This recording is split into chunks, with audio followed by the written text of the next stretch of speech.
Well, hi, everybody, and welcome to episode 251 of Level Up today. 60 minutes, of course, of live Q&A where your questions really do drive the show. Today, we're in discussion about how to become a specialist in the area of public-private partnerships. It's a rite of passage of many senior consultants, principal consultants, and most rewarding and varied career. And we have a brilliant panel of experts to interact with today. If you're watching on YouTube, well, you can find out so much more about what we do, of course, in our channel. So do please give this video a like and subscribe to find out so much more about APMG International. If you're joining live today, Ella is already active over in the social chat. So do let her know your name and the city from where you're joining. She's going to post some links in so that you can vote up the questions that you'd most like answered, and of course for you to be able to add your own as well. And if your questions are selected, then your name's going to appear in the credits at the end of the show. So do get those in early and stay with us to see all of that happening. Let's jump in then and meet our expert panel for today. Abhaya Agarwal is a retired partner from EY in India, and he's now working as an independent advisor. He focuses on strategy and transactions. He's been instrumental in developing marquee infrastructure projects across so many different countries, and he worked at the very heart of successful private partnerships for many years. Welcome back to Level Up, Abhaya. Thank you, Nick. Happy to be here and happy to be answering questions on this very important topic. Look forward to. Absolutely. Thank you so much indeed. Maurice Diamond rejoins. He has a background, of course, in complex procurement and commercials. He's a leading tutor and coach for the World Bank CP3P qualification set over at Training Bite Size. And he delights, of course, in seeing his clients improve their project procurement and management skills alike. Welcome back, Maurice. Yeah, thank you. Glad to be here.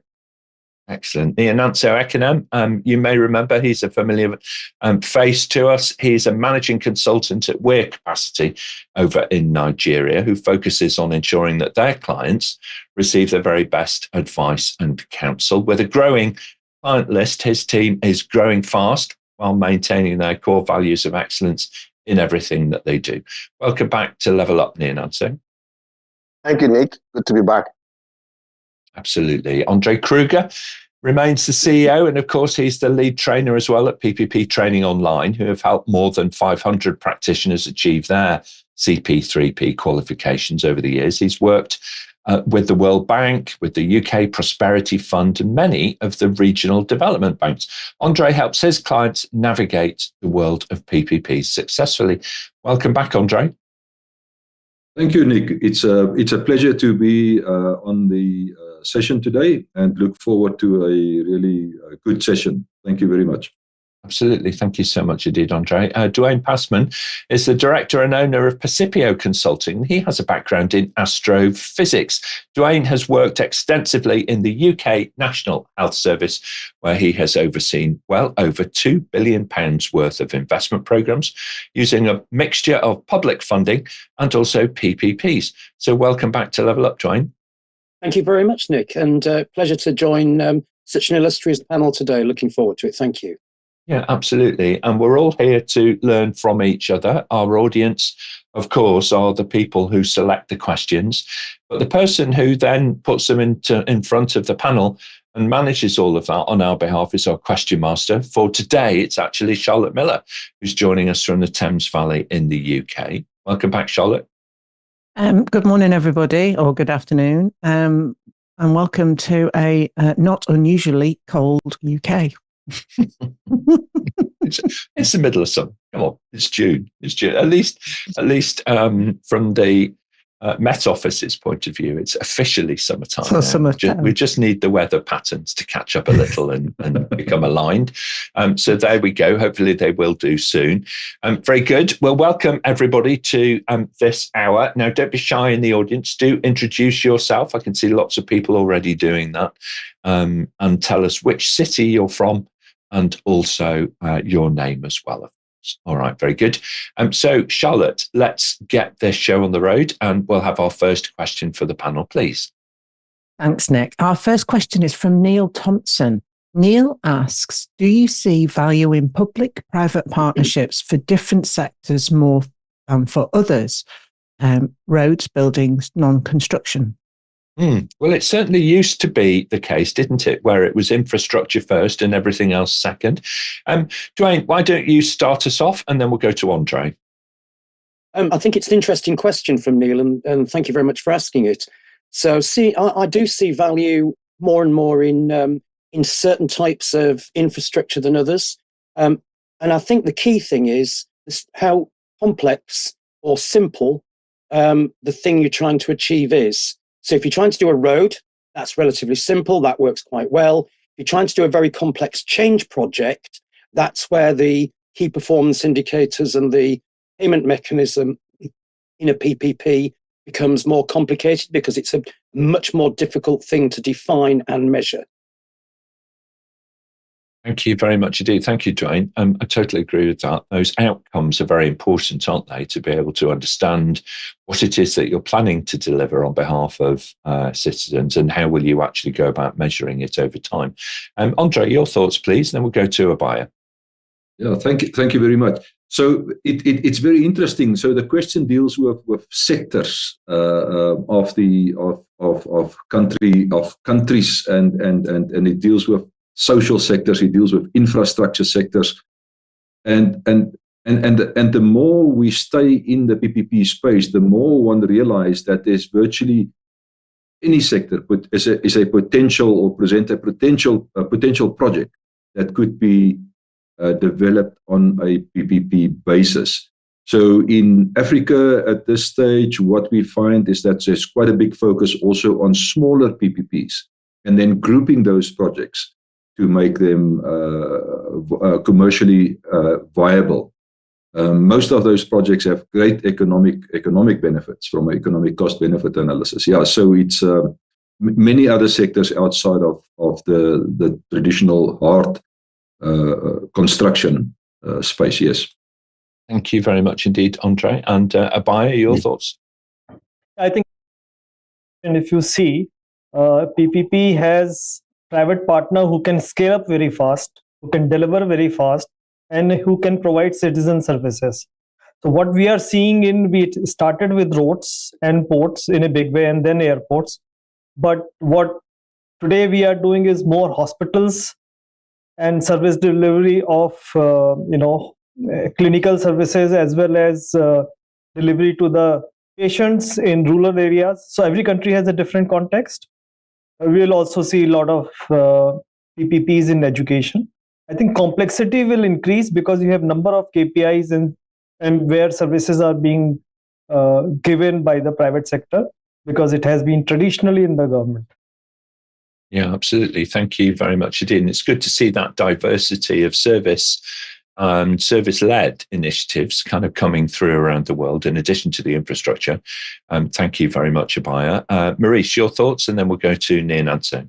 Okay, so thank you. So the question is, do you see value in public-private partnerships for different sectors more than others? And I think that is the case because the more complex a project is, the more difficult it is to extract that value.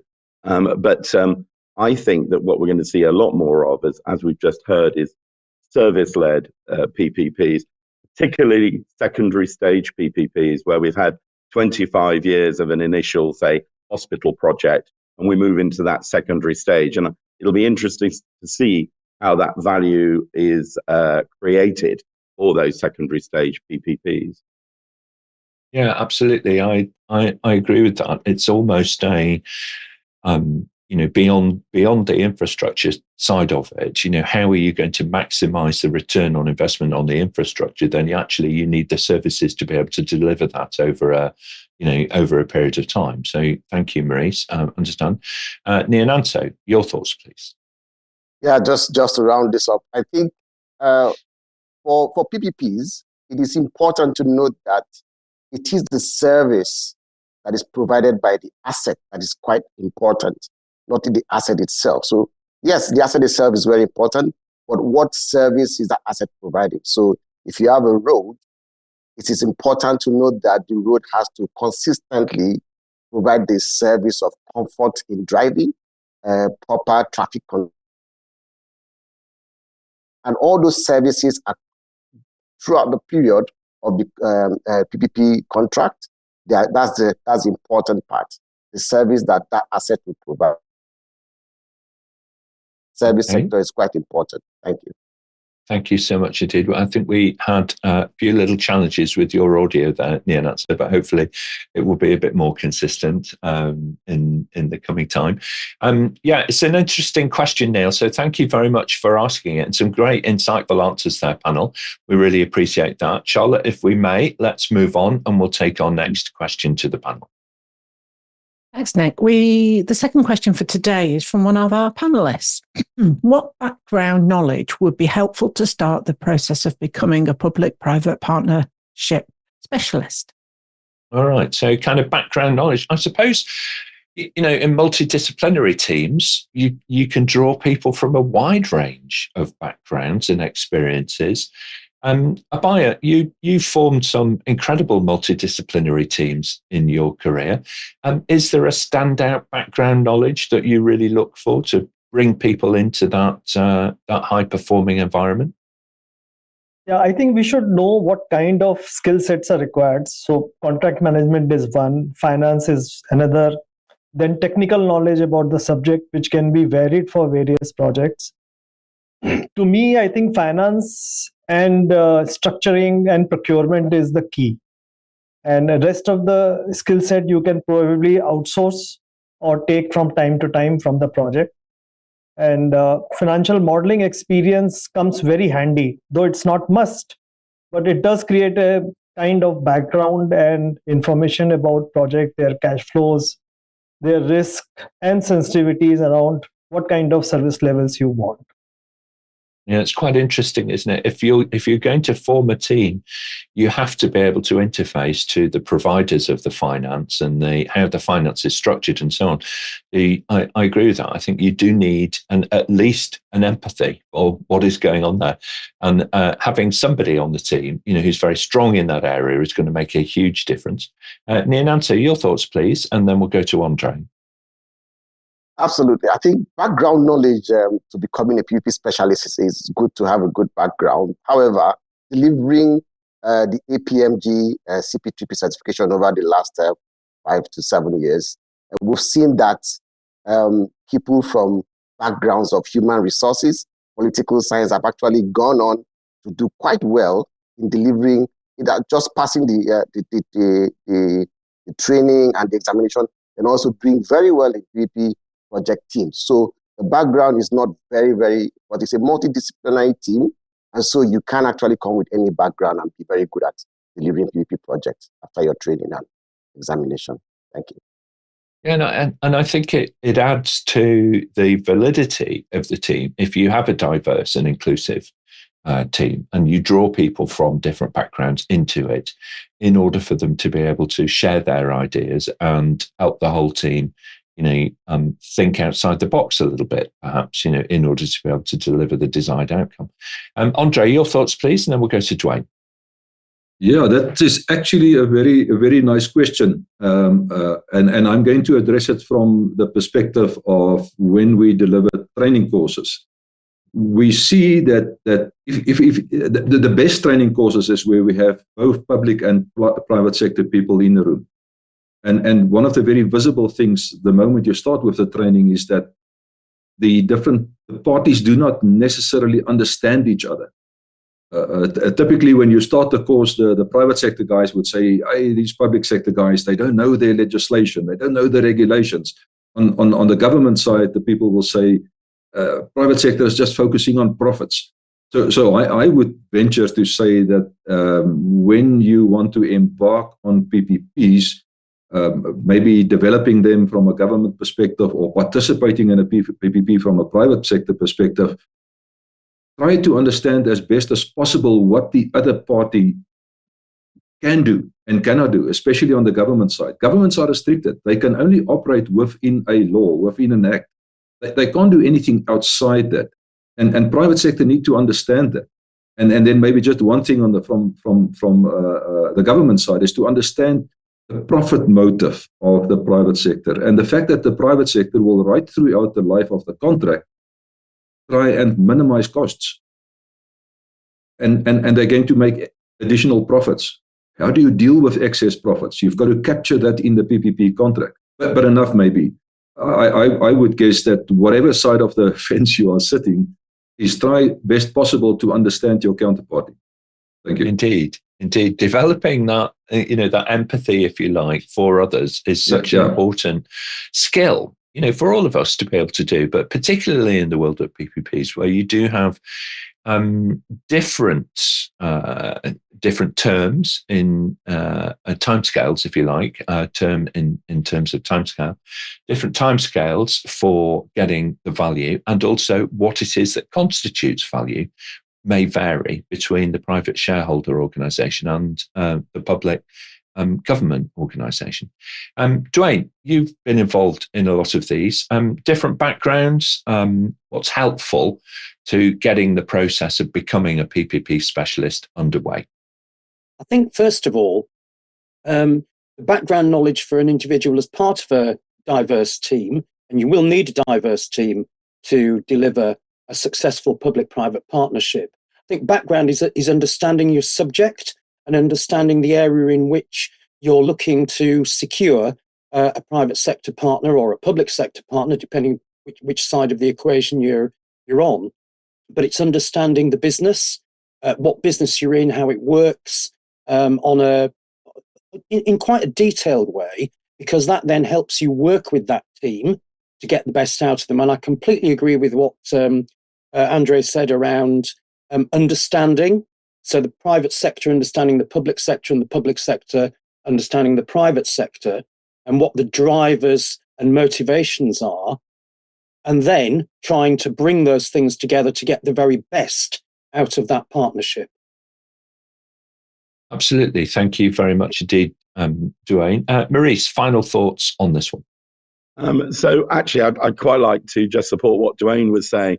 I have discovered when I've been working on PPP projects that essentially you need people who really understand the topic. So if we're building a hospital and running a hospital, bring the true professionals in.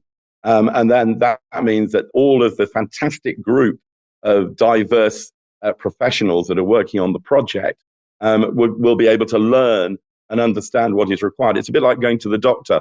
You tell the doctor what your problem is, and the doctor then tells you how you can work with that. And so I think actually that specialist knowledge of the topic area, be it a road, a hospital, whatever it might be, is at the core. And I also have to say I do agree with the point about bringing together or people in the public sector learning about what the private sector need and require, and what the private sector will be looking for from the public sector, and getting that sharing. I think that's important too. Yeah, absolutely right. Thank you so much indeed. What a great question. Thank you, Duane, for putting that to the panel. Brilliantly phrased and super helpful. So thank you very much indeed. If you're watching online, and I can see a lot of you actually are, then don't be shy, please. Do introduce yourself, say hello. The Level Up community is a very strong one around the world, and it's really good to hear your name, please, and the city from where you're joining. And of course, then please to pop a question into the chat, and the team will pick it up, led by Ella today, and bring it into the panel. So do please do that. And if you've just joined us and you're wondering what this shorthand of PPP is all about, it's about public-private partnerships, and eloquently answered there in the social chat on LinkedIn. All right, very good. Thank you very much indeed to the social team for doing all of that. And Charlotte, if we may, let's take our next question to the panel. Thanks, Nick. This question is actually from you. What excites you, the panel, about working in the world of public-private partnerships? I thought I might ask this question because we've got folks who are experts, okay, and you're still involved in public-private partnerships after some time. So there's got to be something special about working in this way. It's not for the faint-hearted, I have to say. There's huge challenge with it and so on. So why what really excites you about this? Abhaya, I'm going to come to you first, because you're recently retired, but you're still advising in this space. So there must be something that puts that smile on your face every day. I think the challenge of convincing government and private sector is very, very satisfying. And if you're able to bring them into a common platform. Second thing is able to deliver services which you want and when it goes on the stream. And I give you example that we worked on many projects where health care services are being delivered at the doorstep of rural India. And it's working pretty satisfactory, and some of the best players came. And now it has become mainstream in practically entire India. And I think there are many such examples. So making a difference in real life of people and bringing people together on a common platform is a highly satisfying job. Absolutely right. Spot on. Thank you so much indeed. Thank you, Abhaya. Nyananso, you smiled when the question came up at the beginning. You're still smiling now. What excites you? Yes, I think PPPs are quite complex sometimes, trying to interface with the public sector and trying to get the private sector to ensure that they. However, what excites me most is the opportunity for innovation. I think when the private sector come up with the most innovative ideas to solve complex problems, quite interesting project where private sector is given the opportunity to be open to delivering value. And so you see them bring innovations that are very, very good, deliver solutions for public. Okay, thank you very much indeed. I think we got the gist of that. Duane, your thoughts on this one, please. What excites you? I think the first thing that excites me about the world of, excuse me, PPPs is the thing that's well, it's an overarching thing for me, and I work mainly in health, and it's seeing the difference that a completed project that's operational makes to the operation of the service. And particularly when in this country you've got some really quite aged assets, seeing a new asset from where you deliver those services is phenomenally exciting, because the difference sometimes between a building that was built 20 years before Florence Nightingale became a nurse, say, and a completely shiny new building that's completed and operational. That's where I get the real excitement, the real pleasure, this is what gets me out of bed in the morning. And what I also like about PPPs is the phenomenal complexity. And I love just the idea of solving a problem to achieve that output. Yeah, that complexity is the thing that engages the mind, isn't it? And sometimes the complexity is not so much in the technical side of it, but actually it's in the engagement side of it, because we're all working, in a cross-functional way with people from many different disciplines and backgrounds to engage with in order to be able to deliver that value. Thank you, Duane. Andre, same question to you, really. What excites you about this world? I wanted to comment on Duane's comments in the UK. We love what's happening in the UK because they've done so many PPPs over the years. Things have gone wrong, things have gone right, and we are learning from it. So we're using that as case studies. So even although it may be painful if you live in the UK and you need to deal with the problems, and especially with handback phases now, many projects coming to the end of their lives, it's a great learning place for us to look at. So we're enjoying it from the outside and not having to go through the same pains at this stage. Yeah. Well, I think that's lovely. And I love the optimism actually across the panel as well about making the difference, about being innovative, about, learning lessons as well. Very, very important to do. And I sincerely do hope that around the world, that leadership position that the World Bank took in order to be able to establish the body of knowledge and then roll out the certifications that go along with it to raise those standards worldwide has been a magnificent thing to witness, and a great privilege for APMG, obviously, to be working with them so closely. Let's move on then. Let's jump over to social and see what's going on there today. Welcome, Idara. Welcome back. A regular contributor, of course, to Level Up from Abuja in Nigeria. Great to have you today. And we've got two folks from Nigeria on the call today, so that's really wonderful. Thank you. And Emmanuel joins from Manchester here in the UK. Welcome back, Emmanuel. I've seen you joining us previously as well, so that's really great to have you online. And Serhi is actually joining us from Kyiv over in Ukraine. So really great to have you online as well, and looking forward to your contribution. As Ranganath says, he's a colleague working in Bangalore in India. Please do introduce yourself in the chat and let us know which city that you're joining from. Excellent. Jolly good. Well, let's move on then, please. And we'll take our next question to the panel. Charlotte. Thanks, Nick. Our next question again is one from our panelists. To what extent does CP3P help you to become an expert?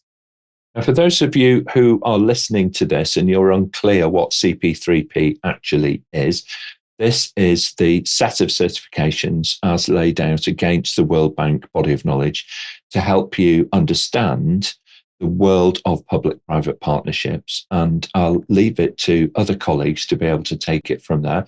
Maurice, why don't you start us off and share your thoughts on this? Thank you, Nick. So CP3P is a three-part examination starting with the foundation level and then a preparation and execution level. And the great thing about CP3P is that, first of all, it helps you to understand what we are actually talking about when we're talking about public-private partnerships. Over the years, I have discovered and been embarrassed by turning up at events where people are talking about PPPs, and PPP does mean public-private partnership, but it is something quite different from what we're covering, for example, today with large infrastructure projects, service projects, and so on. It might just be simply know-how projects funded by USAID. And therefore, when people decide that they want to work on a public-private partnership, I think it's useful that they have a common terminology, and at the foundation level, that's exactly what we get. We get the definition of PPP, what constitutes a PPP, what terminology we should be using on a global basis. Locally, you can use the terminology that you've always used, but I'm now seeing that the success of CP3P is that global terminology that comes through this APMG qualification is now being embedded in local terminology as well. So that when people work internationally, we have that common international language. And I think it is excellent in terms of that starting point for us to work on if we want to work in public-private partnerships. It's also important, of course, to have experience and to have worked on a number of projects, but we also need to know how to communicate what we're doing. And this is what CP3P provides us with. Excellent. Thank you so much indeed, Maurice. Abhaya, your thoughts, then we'll hear from Duane. Yeah, so my thoughts are any expertise require both science and art. Art is basically practicing experience, and science is about theoretically what it is and how it does it proceed and what are the various steps, and explained earlier common terminology. In my case itself, I was a practitioner of infrastructure in PPP almost for 35 years. But I did my course CP3P about 5 years back. And I had a great insights into what experience I had already gained. And many answers I was actually wrong in the sense that what is taught in the course as well as what do you do, there is a divergence. And then you are able to debate with yourself what is the way forward which one should practice. Thank you very much indeed. And I think this is one of the things about certifications. We tend to think about them sometimes as being aimed at people in their early career. But actually, this kind of thing, when it emerges from a need for a standardized body of knowledge and a standardized approach worldwide, is confirmatory, and it's wonderful. So thank you as a lifelong learning supporter.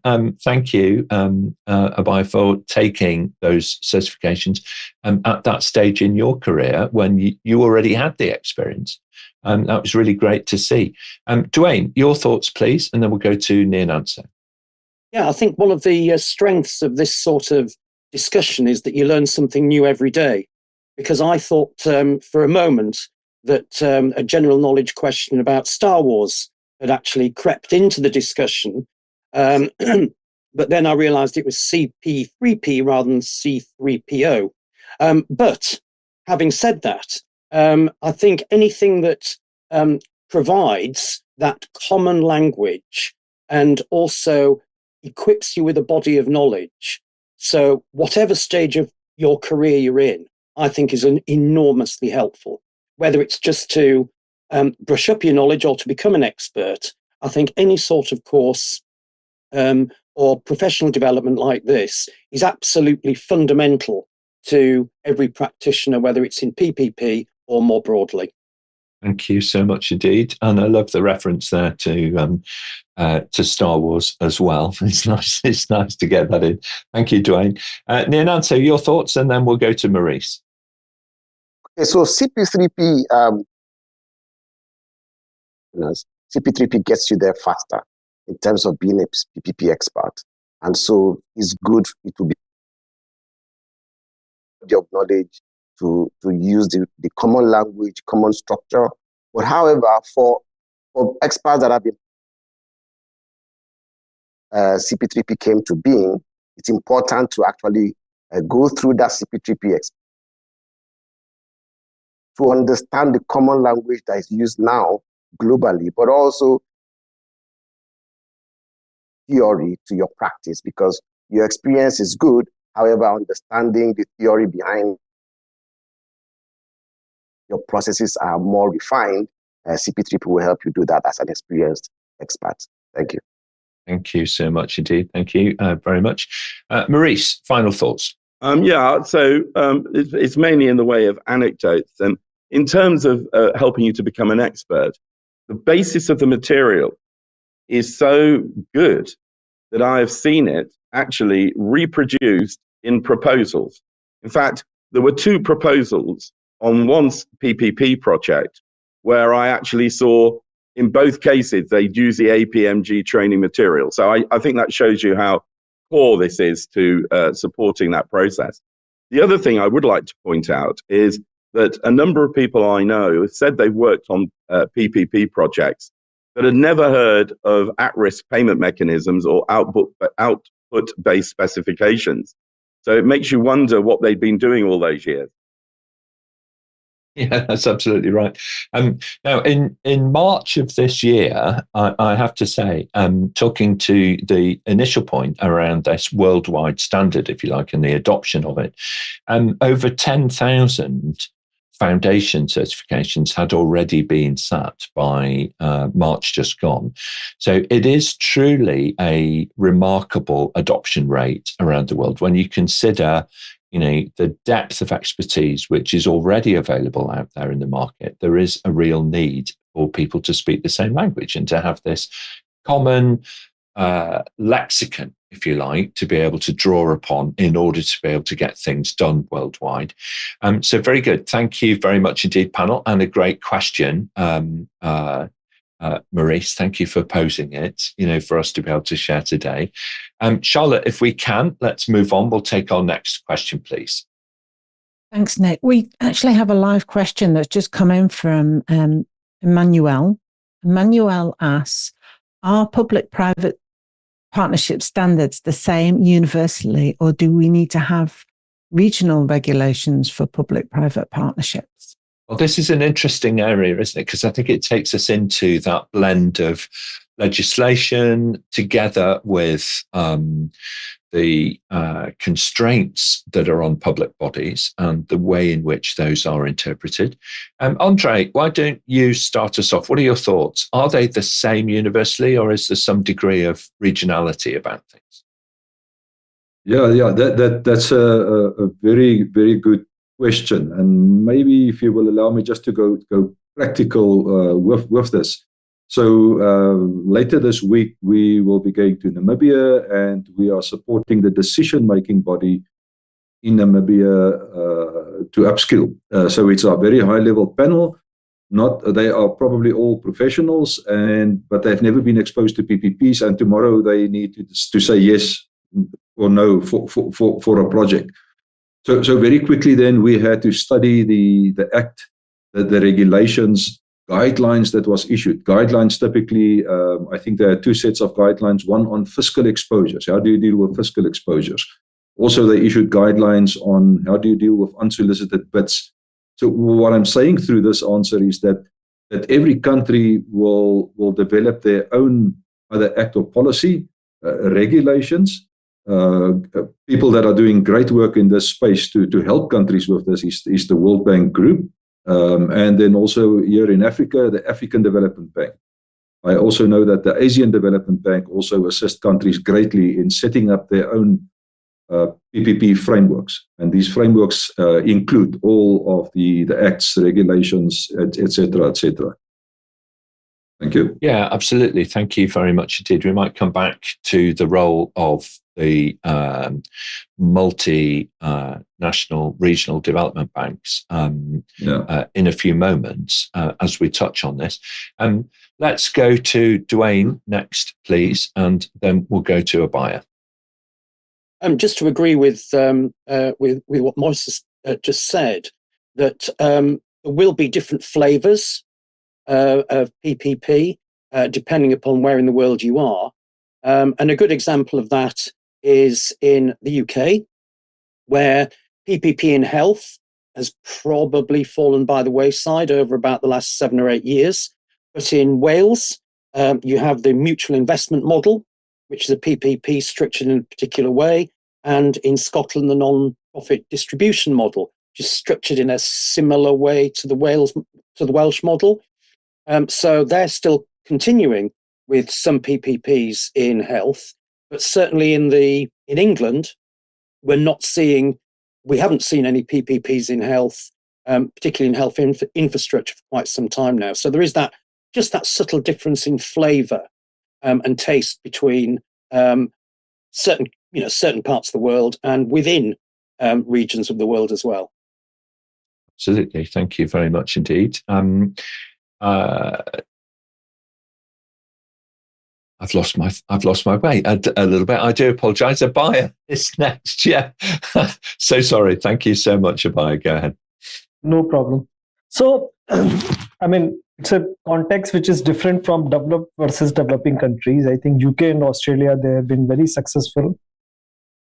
But many other developing countries, they first came with law and they could not do much after that. And initially, when you make law or regulation, you tend to be very strict about everything, which kind of binds you in a big way. What you need is that different department of government, they are empowered to speak on a common language. And they don't have to look to somewhere else that in this situation, what they should be doing. So policies, guidelines, standardized process, some of these things are very important. Innovation will keep happening in PPP every day, and that should be allowed, because if your regulation and law is restricting innovation in procurement, in structuring, then it's a defeat of very purpose. Yeah, absolutely. Thank you very much indeed. Maurice, your thoughts, please, and then Nyananso. Right, no, thank you. So the first thing I want to say is that in terms of are PPP standards the same universally, or do we have regional regulations? We have to remember that the legislative background, the cultural background, the political background, and in particular, the economic situation of any country will lead on how you are going to implement, if you are going to implement, public-private partnership. The political situation in the United Kingdom is such that in 2018, we said we were no longer going to do any more public-private partnerships that were in the form of our private finance initiative, but we would do projects that would deliver value for money. So, it's interesting how people look at these things. But some countries, they develop the legislative or regulation from and through PPP units. But we are seeing quite a lot of turnover in PPP units. As was mentioned before, a lot of countries have developed PPP framework and then not actually done any projects because there hasn't been any capacity in order to do that.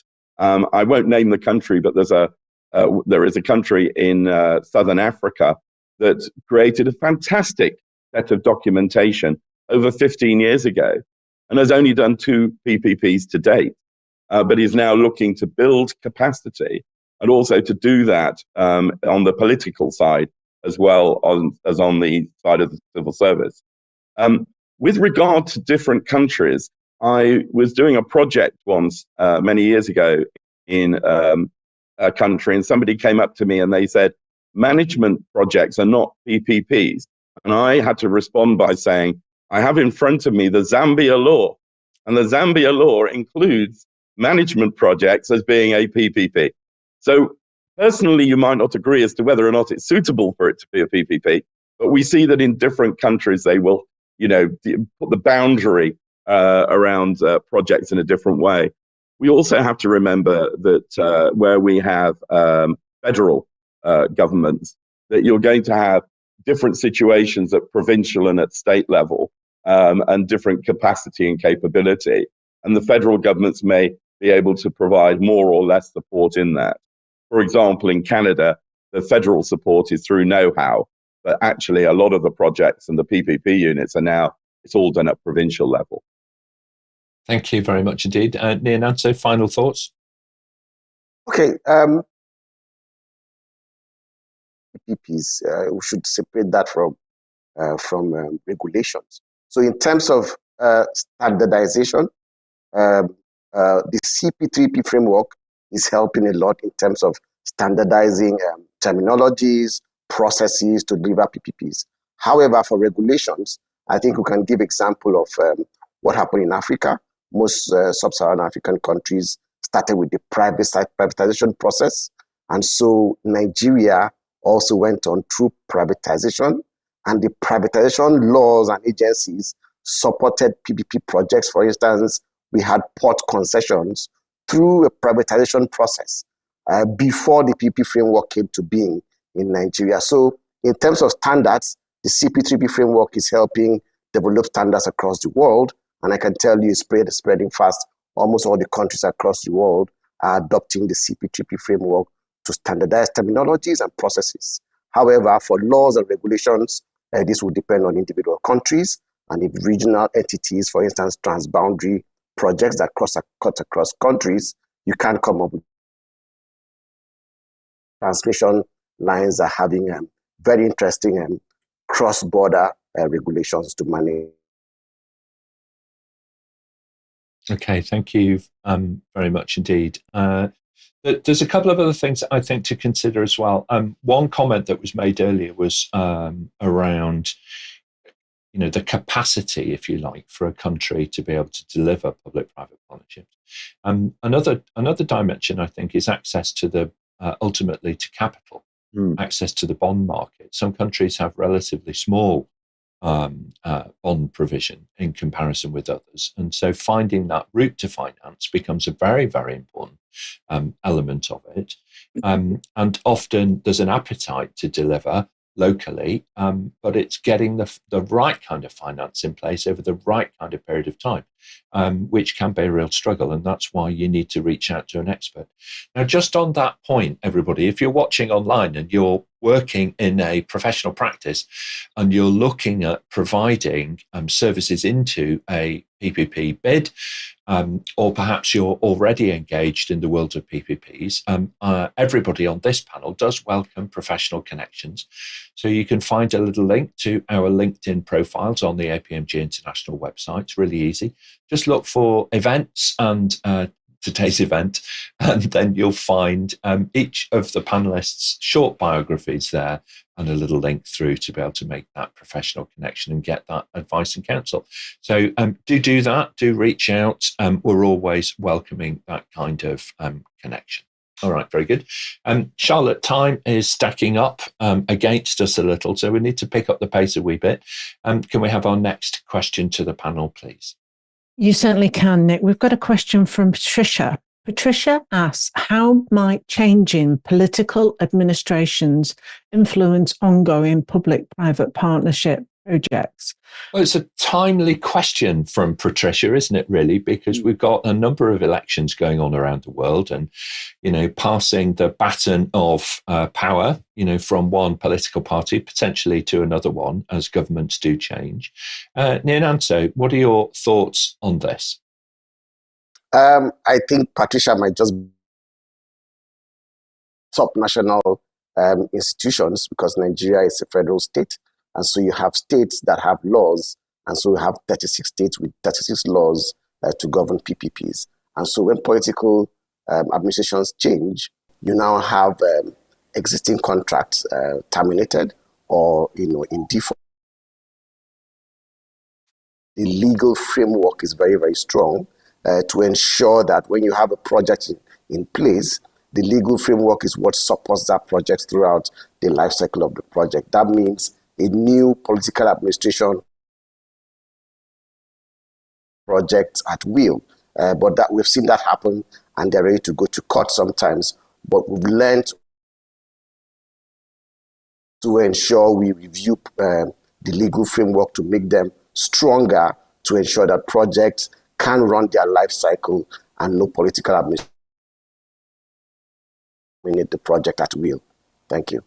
Okay, thank you very much. I think we got that. I think the audio broke up a little bit, but it's the legal framework that actually provides that continuity, if you like, between the transition between different state or national governments. Thank you very much indeed. Appreciate it. Andre, your thoughts, and then we'll go to Duane. So again, I'm going to use a practical example. So in South Africa, we've had a major change of government in the 90s. Before that, we were quite active in the PPP space. We initially had quite a number of PPPs being developed. We had some South African guys that were co-authors of the CP3P training manual. And we had, I think in the initial years, 30, 40 PPP transactions were developed. We are now just interestingly at about 150 in South Africa. That includes all the IPPs, wind and solar projects, obviously. Anyhow, over these years, none of those projects that were entered into 20 years ago were affected. There were many voices from uninformed political players about, we do not like this project, we're going to walk away from the project. The moment a politician utters those type of words, you know that they probably don't understand properly. Because typically, if government want to cancel the contract for convenience, they need to pay the private sector as if the project has run its full course. So a practical example, in South Africa, none of our projects were affected negatively, even although there were quite a bit of political pressure. I understand that countries are different, worlds are different, so maybe other colleagues have other examples. Thank you so much. Thank you, Andre. I really appreciate that shared experience as well. Super helpful. Duane, your thoughts, and then we'll hear from Abhaya. In terms of changing political administration and administrations and how they influence ongoing PPP projects, depends at what stage you've arrived at in that partnership, whether you've actually signed the contract. If you've signed the contract unless there's going to be a major change in law by a new administration and the willingness to compensate a termination in that PPP project, they're pretty much going to get left alone. Where you may get much more influence is before the contract's actually signed and an incoming new administration saying, well, we're just not doing that anymore. So all the things that are in the pipeline, you can stop now and we'll do it a different way and we'll come back to it later. Now, that in and of itself is quite problematic, especially for the private sector, because at some point you will want to involve them in what you are doing, whether it is a PPP project or whether it is publicly funded or whatever. So my advice to incoming administrations would be tread carefully and understand the implications of what you are doing. Thank you very much indeed. And Abhaya, final thoughts on this one? I think as a country does, many PPP projects, their understanding and political leadership awareness about PPP projects and benefits increases over a period of time. But we do see sometimes some misunderstanding or some misguided objectives, they terminate the PPP project, like it happened in India. In one of the federal government, a lot of solar IPPs were cancelled. But as mentioned earlier, if there is a strong termination clause, which includes confiscation, nationalization, and cancellation of the project, which you have to pay substantially after signing of the contract, then most of the people, because they become personally responsible for that decision of cancelling and paying up, they tend to be less excited about cancelling. Thank you very much indeed. One thing to consider, everybody, as we move into our final question, actually, for today's panel, is the link between funding from those development banks and the Sustainable Development Goals from the UN. So it is for other folks on this panel to be able to advise, but there is a defined link between the funding that might be available from the multinational development banks and particular projects, depending on the efficacy and the alignment of the goals of those projects back through to those, I think it's 17 Sustainable Development Goals from the UN. All right, very good. Thank you very much indeed. Well, we have time, I think, for one final question to the panel. So, Charlotte, please, can we do that? Yes, last question is from Maurice. Is there a real future for public-private partnerships? Now, Maurice, I might come to you last on this one because I think it's a rhetorical question. But nonetheless, is there a real future? Duane, start us off and then we'll hear from Abhaya. Investment is always going to be needed, no matter what the shape or the sector it's going to be. So there will be a future for PPPs. I think it depends upon the way in which individual transactions or groups of transactions are structured. So as you mentioned a moment ago, Nick, looking at the development banks working across the world or in particular regions, and pension funds as well, they're looking for steady long-term investment for their pensioners. And PPP type projects do deliver that. And certainly in Canada, we've seen a lot of the pension funds there investing quite heavily in PPP projects with somewhat mixed results, especially in Thames Water, but probably best not to go there. Probably best not to go there at all, actually. But yes, I think there is a future because particularly internationally, because there are different stages of development for infrastructure or services in each of those countries.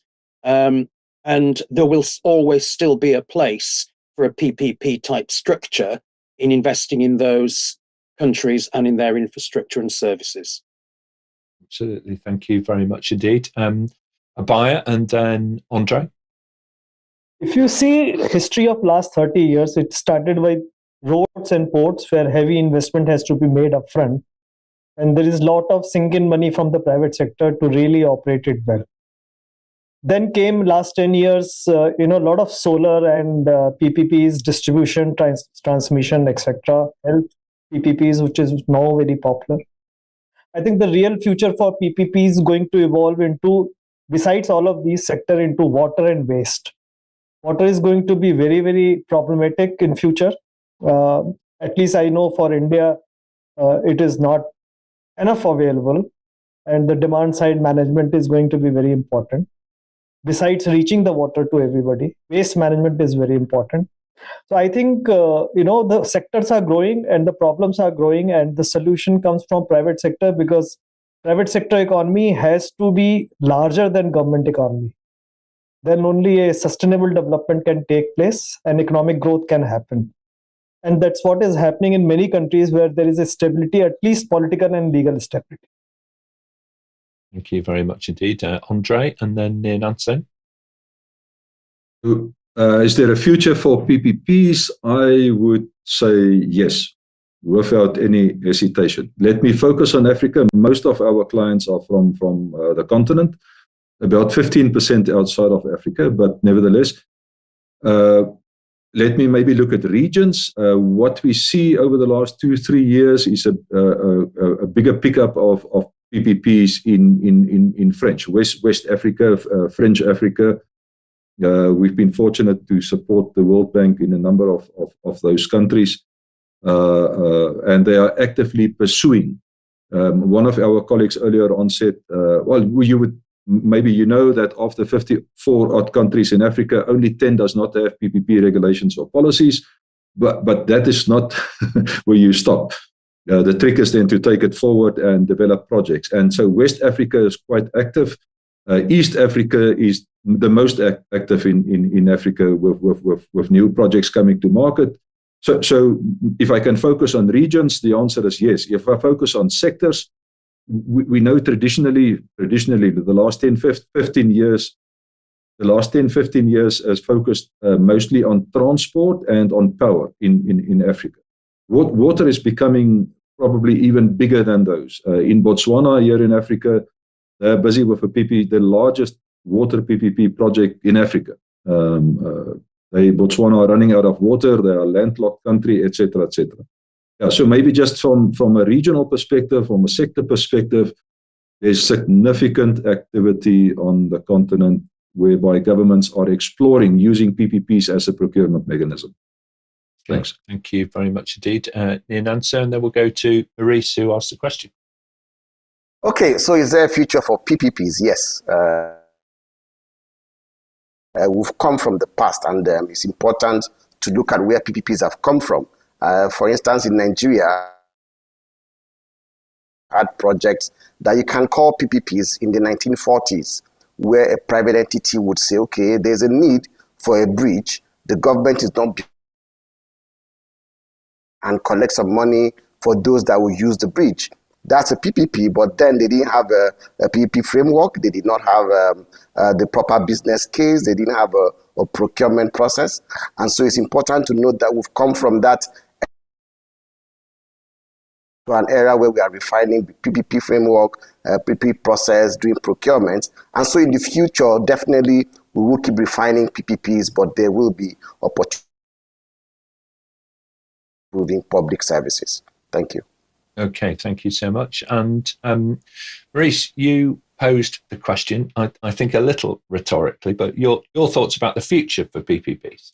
So I think that as we undertake more PPPs and there's a greater understanding between the different parties as to how they work, we'll see in some cases where we've had success, more success. And I think some areas will drop away because they become too difficult. But what I do envisage is that, and in relation to the Sustainable Development Goals that you mentioned before, that what we should be seeing is more local, regional, and then national PPPs. So that when we do group projects together, we might group them in such a way that they can still be undertaken locally to help to develop the local economy. Because in this sort of greener world that we've got, we need to make sure that solutions are more local, support local people. So let's think about this in terms of water and waste for local communities. at a local level. And then enabling technologies such as solar and digital technologies. All of those can be delivered through PPP and very successfully. And that starts us on that journey that we should all have been on for a long time now, which is to achieve those sustainable development goals. Yeah, absolutely. And thank you very much indeed, Maurice. I completely agree with you there. I was watching a fascinating documentary about the investment in electricity infrastructure, and particularly green energy, offshore wind electricity production. And in the northern part of Europe where I live, it's very windy and it's very wet. But it's not always windy in every country at the same time. And so countries now have a web of interconnections between these various wind farms, which are placed offshore, so that they can share overcapacity in production on particularly windy days with those countries where they have the demand, but they don't have the generation capacity. And I think this thinking about using public-private partnership money in order to be able to deliver that kind of infrastructure in a sustainable way makes a huge amount of sense to me. So, yeah, very good. Thank you very much indeed, panel. What an interesting day it's been. Fantastic episode. Let's get some closing remarks if we can. Just briefly, Nyananso, we'll start with you and then we'll go to Maurice. Thank you very much, Nick, and thank discussion with all the panelists and sharing experiences. I think we'll keep this up for better services for the general public. Thank you. Thank you so much, Maurice, and then Duane.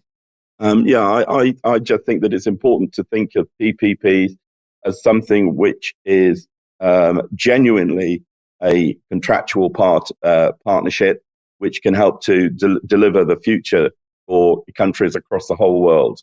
And we need to do that with common thought and passion. Thank you very much indeed. I agree with the passion. Fly the flag for the public-private partnerships work around the world, because it is making a massive difference to so many different citizens in different countries. Duane, your thoughts, and then Andre. I think my reflection on what has been a really, really helpful discussion today about PPPs is, first of all, there is a body of knowledge out there. So anyone who's thinking about undertaking a PPP, then explore that body of knowledge. And there on the screen is the PPP guide, and we've got the course and certification that can be undertaken as well. So I would recommend that to people, because a little bit like being a surgeon, it's see one, do one, teach one.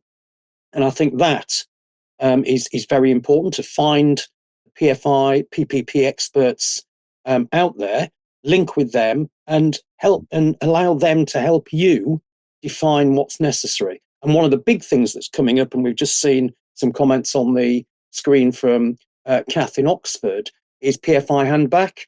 There's a load of guidance and documentation out there. And if you've got a PFI handback that's coming up, start work on it 7 years before termination. Okay, a little bit of time travel needed. I know the BBC have a telephone box that may help you with that. Andre, your closing remarks, please, and then we'll hear from Abhaya.